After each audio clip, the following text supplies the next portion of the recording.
So very disappointed with today's announcement because not one single illegal gun will be taken off the streets by Mendicino's announcement today, and yet our country is facing serious public safety issues under his leadership and Justin Trudeau's leadership. Canada is facing a 32% increase of violent crime, 32% since Justin Trudeau became the Prime Minister. We are seeing 10 police officers were killed this year, 8 of them on the job, notably many from repeat violent offenders from the catch and release bail system that Justin Trudeau brought in a few years ago. We are seeing people being stabbed on public transit. Recently in Surrey, an attempted murder happened. The man who did that, who stabbed that individual on public transit, is back out on the streets 8 days later on bail. Today's announcement will do nothing to keep Canadians safe in those regards, nothing to keep our police officers safe, and nothing to clean up the streets in Toronto, where gangsters can get an illegal firearm under 2 hours because of the Liberal Prime Minister's porous border. So we're very disappointed that the state of Canada is seeing significant public safety issues with gangsters getting their hands on illegal firearms, smuggling them in from the United States. And today we're hearing tens of millions of dollars. Actually, he's being pretty cagey, conveniently, about how much it's going to cost. But we know tens of millions of dollars at minimum will be spent on this when our police are being starved of resources and criminals are running rampant on our streets. So very disappointing in that regard. And as you have heard, again, a 32% rise of violent crime. This will have no impact whatsoever on this. And this is just a step one of many steps of the Liberals and their confiscation regime that we know will cost billions of dollars and target law-abiding hunters, farmers, and sport shooters. So the Liberals are selling this, that they've consulted and they're coming back with new ideas. That is not true. They're bringing back the same definition that they pulled just a few weeks ago. That is what's happening here.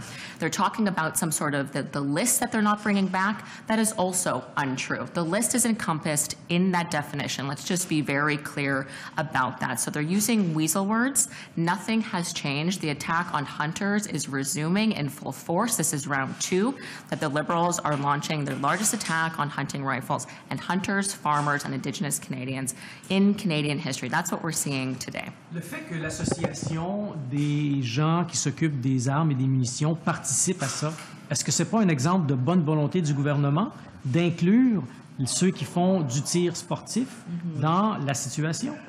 Do you mind if I respond in English? Is that okay?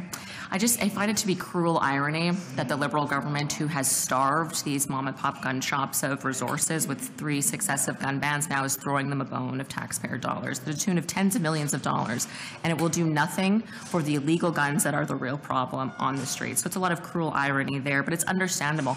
I don't believe that support is made willingly. It is under duress. These gun shops are being starved of resources because of the Liberal government. So for them to say that they have willing support is not true. This is being made under duress. These folks have no other option. They're being put out of business because of the Liberal government. Have you seen the new definition? You just said you know what's in the new definition. So what's been very clear is that the Liberals and the NDP and the Bloc are working together. They're talking about the definition that's very popular with the anti-gun groups, and that's the one that they had that they recently pulled. So my understanding is they're bringing back that same definition once again, which again, even if there's no list written, they're being very, very clever about this. Those guns are encompassed in that definition. So there's no list that the public will be able to scrutinize, but those guns and thousands of other ones that hunters commonly use, that farmers commonly use, are going to be encompassed by the definition that they're bringing back. So I'll allow them to tell Canadians what the definition is, but my understanding is going to be very similar, if not the same, as the one that they just pulled. So again, round 2 of the same issue we faced just a few months ago. Isn't this a bit of a positive, I know you disagree with the policy, but is this not a bit of a positive step in that if these store owners are forced to simply have this inventory put in cases and they can't make any money off of it, isn't then incumbent on the government to offer compensation? Like, offering compensation in this case seems better than forcing them to just have it sitting in cases that unable to sell that inventory. Again, this support is being made under duress. They're not being given any other option. As you've outlined, they're being starved of revenue by successive bans in very short amount of time. This is the 3rd one that they're working on in 3 years. What do you think that does to a very small firearm shop? It's ending.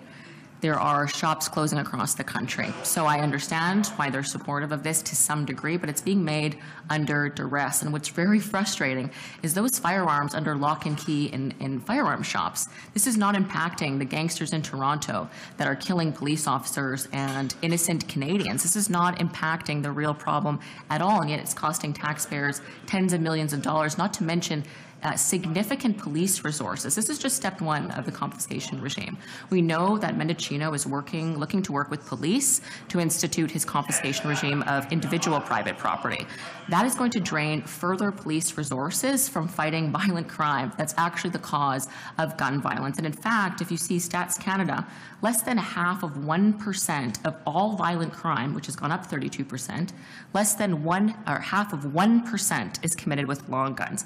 And the crime that is committed with firearms in this country, the vast majority of that is committed by criminals who aren't allowed to own firearms. They are prohibited from owning firearms. So anything that's going after gun shops and law-abiding citizens who own private property lawfully that are trained, tested, and vetted by police is not going to have any impact on public safety. So Canadians who are looking to Justin Trudeau and Minister Mendocino to improve public safety and stop the murder of police officers and innocent Canadians on the buses, on the streets, today they will be significantly let down because it's just going to cost them a lot of money and do absolutely nothing to solve the problem.